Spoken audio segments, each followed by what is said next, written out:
I forced myself to smile and nodded like his words didn't sting. After all, this wasn't the first time my father had reminded everyone where he thought I belonged. While Mason sat beneath crystal chandeliers surrounded by praise, I carried trays through the side entrance and disappeared into the garage. The garage had been transformed into a service area for the party. Folding tables held extra food, drinks, and supplies. Guests wandered in occasionally, barely noticing me as I refilled ice buckets and stacked empty glasses. As I worked, memories kept returning. Mason's baseball camps Dad paid for without hesitation. The new car he received after college. The business investment Dad handed him when he wanted to start his career. Meanwhile, every dream I ever mentioned had been dismissed as unrealistic. My Aunt Carla appeared beside me carrying a plate of food. "You should be inside with the family," she said quietly. I laughed bitterly. "Apparently this is my place." Her expression softened. "Your father has never seen you clearly, Riley. That's his failure, not yours." Before I could answer, the ballroom lights flickered once. Then everything went dark. Gasps echoed through the building. Conversations stopped instantly. People pulled out their phones, creating small islands of light throughout the room. I looked toward the stage. For weeks I had carried a secret. For years I had carried a burden. Tonight I was done carrying both in silence. When the backup generator finally hummed to life and the lights returned, I stepped out of the shadows. A guitar rested in my hands. The room fell silent. My father stared in confusion. "Mason belongs at the head table," he had said. But as I walked toward the stage, every eye followed me instead. I adjusted the microphone and looked directly at my parents. "I wrote this song for your anniversary," I said softly. My father's confident smile disappeared. For the first time in my life, he wasn't deciding where I belonged. I was. The garage had been transformed into a temporary service station for the anniversary party. String lights hung from the ceiling, casting a soft glow over folding tables crowded with trays of food, extra drinks, and stacks of supplies. While laughter and music drifted in from the ballroom, I stood alone wiping down counters and organizing glasses. Uncle Ray lingered nearby with a whiskey in his hand. He watched me for a moment before speaking. "You doing all right out here, Riley?" I gave him a small smile. "Sure. Somebody has to keep things running. Apparently that's my special talent." Ray shook his head. "Your father never changes." "No," I replied. "He really doesn't." For a few seconds neither of us spoke. The sounds of celebration from inside only made the silence feel heavier. "You know," Ray finally said, "I still remember that music camp you wanted to attend when you were 16. You practiced for months." I laughed softly, though there was no humor in it. "Dad called it a waste of time." "He sure did. Then he spent thousands on Mason's baseball tournaments." The memory stung even after all these years. I continued wiping the counter just to keep my hands busy. "That's how it's always been," I said quietly. Ray studied me carefully. "Did you ever wonder what would have happened if you'd fought harder?" I stopped moving and looked at him. "For what?" "Every time I pushed back, I was told I was being difficult. Every time Mason demanded something, he was called ambitious." Ray nodded slowly because he knew I was right. Across the garage, a server hurried in looking for more ice. I pointed him toward the freezer and watched him disappear again. "Your father has missed a lot where you're concerned," Ray said. "Maybe," I answered. "Or maybe he only sees what he wants to see." Ray raised his glass slightly. "One day he'll realize what was standing in front of him all along." I didn't answer. I simply looked toward the ballroom doors where applause erupted for something Mason had done. For the 100th time, everyone was celebrating him. For the last time, they were overlooking me. 20 minutes later, the celebration inside the ballroom was in full swing. The head table sat beneath elegant lights and floral decorations, placing my parents and Mason at the center of attention. Laughter flowed as easily as the champagne. My mother, Elena, rested a hand on Mason's arm and smiled proudly. "You look so handsome tonight, honey. Your father hasn't stopped talking about that promotion." Mason grinned. Recognition had always come naturally to him. "Thanks, Mom. It was a lot of work." He glanced around the room before asking, "Riley's still out in the garage?" Elena nodded. "She's helping with everything." "That's important too." Across the table, my cousin Leah slowly set down her wine glass. "Riley's always been the reliable one," she said. "When Grandma got sick, she paid bills nobody else wanted to handle. She never even mentioned it afterward." For a moment, the conversation stalled. Mason shrugged casually. "That's Riley. She's always preferred staying in the background." Leah's eyes narrowed slightly, but before she could respond, Dad arrived at the table carrying another drink. He immediately placed a hand on Mason's shoulder. "There's my boy," he said proudly.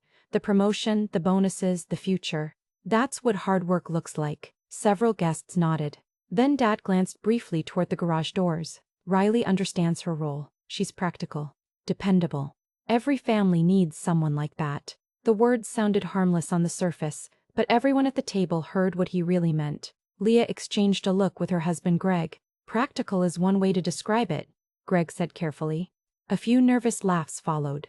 Dad either didn't notice the tension or chose to ignore it. Elena quickly changed the subject. "Well, thanks to Mason's bonus, we're finally taking that vacation we've talked about for years." That earned another round of smiles and congratulations. As plans for beaches, hotels, and sightseeing filled the conversation, nobody mentioned that Riley had quietly helped the family through financial struggles more than once. Nobody mentioned the sacrifices she made.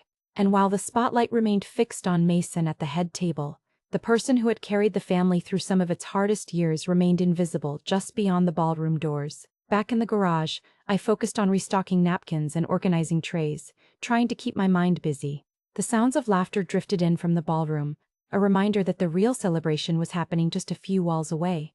I was stacking cups when Aunt Carla swept through the side door. Like always, she carried herself dramatically, her bright dress and expressive face impossible to miss. The moment she saw me working, her smile faded. "Sweetheart, why are you still out here?" she asked. "This is your parents' anniversary party. You should be inside enjoying it too." I handed her a fresh drink from the service table. "Dad already decided where I belong tonight." Carla sighed heavily. "Oh, Riley." For a moment she looked toward the ballroom as if she could somehow see through the walls. "Your father has always favored Mason," she said quietly. "I know nobody likes saying it out loud, but it's true." I shrugged, pretending the words didn't bother me. "It's not exactly breaking news." Carla stepped closer. "When you were kids, Mason demanded attention every second of the day. You were different. You handled things yourself. You didn't complain. Apparently that was my mistake." "No," she said firmly. "The mistake was your father thinking the loudest person in the room was automatically the most valuable." I looked down at the stack of napkins in my hands. Years ago, that conversation would have hurt more. Now it mostly felt exhausting. "I stopped expecting fairness a long time ago," I admitted. Carla's expression softened. "You know, you've changed recently." That caught my attention. "Changed how?" She studied me carefully. "You seem calmer, stronger, like you've stopped waiting for people to notice your worth." I couldn't help smiling at that. If only she knew. If only she knew about the music, the contract, the opportunities that had quietly transformed my life while everyone else was busy celebrating Mason. Carla squeezed my shoulder. "Whatever it is, don't let anyone make you feel small tonight." I watched the ballroom doors for a moment. For years, I had accepted being overlooked. But standing there in the garage, carrying secrets no one suspected, I realized something important. The person they thought they knew no longer existed. A little later, I stepped onto the side patio carrying a tray filled with empty glasses. The evening air was cool, offering a brief escape from the noise of the party. Soft music drifted through the open doors behind me while guests laughed and celebrated inside. My father stood near the railing with a cigar in his hand. The glow from the patio lights highlighted the sharp lines of his face. Even on his anniversary, he carried himself like a man giving orders. "Riley," he called without looking directly at me. I stopped beside a nearby table. "Yeah?" He took a slow puff from his cigar. "Make sure the backup generator is ready tonight. If the power goes out, I don't want the family embarrassed in front of all these people." I carefully set the tray down. "Wouldn't dream of it." He nodded as though the matter was settled. For a moment, we stood in silence. Then he spoke again. "You know, your brother closed another major deal last month." I already knew where the conversation was heading. "The kind of thing that builds a future," he continued proudly. "A real legacy." I kept my expression neutral. "That's great for him." Dad finally glanced at me. "You're still working that office job, right? Everything going okay?" The question sounded casual, but I knew better. He never asked because he was interested. He asked because he expected the answer to stay small. "I'm doing fine," I replied, "paying my bills, helping where I can." He smiled with satisfaction. "Good. That's what family does. Everyone has a role. We each have our place." The words landed harder than he realized. My place. For years that phrase had followed me everywhere. The dependable daughter. The quiet daughter. The daughter who gave without recognition. What he didn't know was that some of the mortgage payments keeping their home afloat had come from me. He never asked where the money came from. He never thanked me. And resting safely inside my purse was a signed recording contract, proof of a life he never bothered to see. I looked at my father standing there, so certain he understood his children. Tonight, he still believed I was standing exactly where he had placed me. He had no idea how wrong he was. The lounge area sat between the ballroom and the patio, giving guests a quieter place to relax away from the music. I was restocking bottles behind a small service table when Mason wandered in carrying a drink. Judging by the grin on his face, he had spent the last hour collecting compliments from relatives and family friends. "Hey sis," he said casually. "Dad's got you doing all the grunt work again?" I placed another bottle on the shelf. "Someone has to do it." Mason chuckled and leaned against the wall. "Look, I know it probably feels unfair." "Probably?" He ignored the comment. "But you're good at this kind of stuff. Organizing things, handling details, keeping everything running." I folded my arms. "And what exactly are you good at?" He smirked. "You know what I mean." The confidence in his voice immediately brought back years of old memories. "Funny," I said. "I remember staying up late helping you finish school projects." Mason sighed dramatically. "Not this again. You got the praise. I did the work." That was years ago. I looked directly at him. So was a lot of other stuff. For a moment, the smile slipped from his face. The problem with Mason wasn't that he was cruel. It was almost worse than that. He genuinely believed the story our family had told for years. He was the star. I was the support system. He deserved attention. I deserved responsibility. "Riley," he said, lowering his voice, "tonight is Mom and Dad's anniversary. Can we not turn it into something else?" I almost laughed. As if I were the one creating tension. As if being pushed into the garage while he sat at the head table was perfectly normal. As if years of favoritism were just misunderstandings. "You don't get it," I said quietly. "Get what?" I shook my head.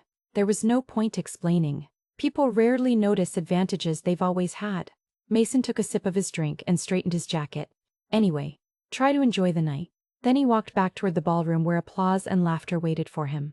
I watched him disappear through the doors. The distance between us wasn't measured in steps. It was measured in years of things he never had to see. The temporary stage stood at the far end of the ballroom, decorated with flowers and soft lights for the speeches planned later in the evening. Guests moved around the room with drinks in hand, while servers carried trays through the crowd. I was passing near the stage with a tray of champagne glasses when I noticed two of my mother's longtime friends standing off to the side. Denise and Paula had known our family for years. They had watched Mason and me grow up, attended birthdays, graduations, and holiday gatherings. Neither of them noticed I was nearby. Denise glanced toward the head table where Dad and Mason were laughing with relatives. "You know," she said quietly, "Victor has always been hard on Riley." Paula nodded. "I've thought that for years." Denise lowered her voice even further. "Sometimes it feels like he's punishing her for not being more like Mason." The comment stopped me in my tracks. I kept moving, but more slowly now. Paula folded her arms. "The sad part is that Riley has always had talent. Real talent." Denise looked surprised. "You remember her singing?" "How could I forget?" Paula replied. "Years ago she performed at a school event. That girl had an incredible voice." A lump formed in my throat. Paula shook her head. "I remember telling Victor she was gifted. He brushed it off immediately." Denise sighed. "That sounds like him." He acted like music was a distraction instead of something worth encouraging. For a moment, both women watched the celebration unfolding around them. Then Denise spoke again. "Some parents only see what they want to see." Neither woman sounded angry. If anything, they sounded disappointed. I continued walking before they could notice me listening. But their words stayed with me. For years I had convinced myself that maybe I was imagining things. Maybe I was being overly sensitive. Maybe the favoritism wasn't as obvious as it felt. Yet everywhere I turned that night, people seemed aware of the same uncomfortable truth. The relatives noticed. My aunt noticed. Uncle Ray noticed. Even family friends noticed. The fracture running through our family wasn't hidden at all. Everyone could see it. Everyone except the one person who had created it. And in less than an hour, that was finally going to change. The evening had settled into a comfortable rhythm. Conversations filled the ballroom. Glasses clinked together, and the jazz quartet played softly from the corner. Guests laughed as they shared stories about my parents' marriage, completely unaware that the night was about to change. Then the lights flickered. Once, twice. A few people looked up in confusion. and suddenly, everything went dark. Gasps echoed throughout the ballroom. The music stopped instantly. Someone dropped a glass. Within seconds, dozens of phone screens lit up across the room, creating small islands of light in the darkness. Nervous whispers spread from table to table as guests tried to figure out what had happened. At the head table, Dad was already turning toward the staff, clearly annoyed by the interruption. But while everyone else was reacting to the blackout, I was moving. For weeks, I had prepared for this moment. Hidden behind the service tables in the garage was the guitar I had brought earlier that afternoon. No one had questioned it. No one had paid enough attention to wonder why it was there. Just like no one had questioned much about me for years. My heart pounded as I slipped through the shadows. The song had started as a gift for my parents, a tribute to their anniversary. But over time, it became something more. It became my truth. Every late night, every sacrifice, every dismissal, every overlooked achievement had found its way into the lyrics. And now, there was no turning back. The darkness seemed to stretch forever. Then the backup generator roared to life. A second later, the lights returned. The ballroom brightened. Conversations stopped. Heads turned. And suddenly, every eye in the room was focused on the stage. I stood there beneath the lights, a guitar strapped across my simple black dress. For a moment, nobody moved. Nobody spoke. Dad stared at me in complete confusion. Mom's eyes widened. Mason looked frozen. The room that had spent the entire evening overlooking me was now completely silent. I adjusted the microphone and took a slow breath. Years of being ignored. Years of standing in the background. Years of being told my place. They had all led to this moment. And for the first time in my life, I wasn't standing in the shadows anymore. My hands settled on the guitar strings as the room remained completely silent. More than 100 guests watched from their tables, waiting to understand why I was standing on the stage. I took a breath and began to play. The first notes drifted gently through the ballroom. The song started soft and personal, carrying memories that had lived inside me for years. 25 years of building a home, through the quiet nights when no one else roamed. Nobody moved. Conversations stopped. Even the servers stood frozen. My mother's hand slowly rose to her mouth. Uncle Ray lowered his glass onto the table without taking his eyes off me. As the verses continued, I sang about growing up in the same house but living a different story. I sang about watching one child receive praise, while the other quietly carried responsibilities no one noticed. I sang about sacrifices made without recognition and love given without conditions. Every word came from a place I had hidden for years. Then the chorus arrived. My voice grew stronger. I was the shadow behind the lights you chased, the hand that held steady when the foundation swayed. A wave of emotion swept through the room. Mason's confident expression vanished. He looked stunned, as if he were hearing parts of my life for the very first time. Dad sat motionless. The confusion on his face slowly gave way to something deeper, something painful. As the song continued, I revealed truths no one expected. I sang about the recording contract I had signed 2 years earlier. I sang about the music career I built in secret. And I sang about the royalty payments that quietly helped cover the family mortgage when financial troubles threatened the house. Whispers immediately spread across the ballroom. Did she say she paid the mortgage? She signed a record deal? I had no idea. My mother was openly crying now. Aunt Carla gripped Uncle Ray's arm. Leah wiped tears from her eyes. The final chorus filled the room before fading into a single lingering note. Then, silence. A deep, overwhelming silence. For several seconds, nobody spoke. Nobody even breathed. And then, the ballroom erupted. The applause came all at once, loud and unstoppable. For the first time in my life, the room wasn't looking past me. They were finally seeing me. The celebration continued throughout the ballroom, but it felt different now. Conversations were quieter. People kept glancing in my direction. The truth had changed the atmosphere of the entire evening. After most guests had congratulated me and returned to their tables, I slipped back into the garage. For the first time all night, the space was empty. The folding tables remained where they were. Half-used boxes sat in the corners. The same place my father had assigned me to at the beginning of the evening now felt strangely peaceful. I carefully set my guitar down. A few moments later, I heard footsteps. Dad appeared in the doorway. He looked older than he had just an hour earlier. His eyes were red. The confidence he carried so naturally was gone. "Riley," he said softly. I turned toward him. His voice broke. "That song. The things you said. The mortgage." He swallowed hard. "All this time? Yes, the single word hung between us. I took a slow breath. While you were telling people I belonged in the garage, I was building a career.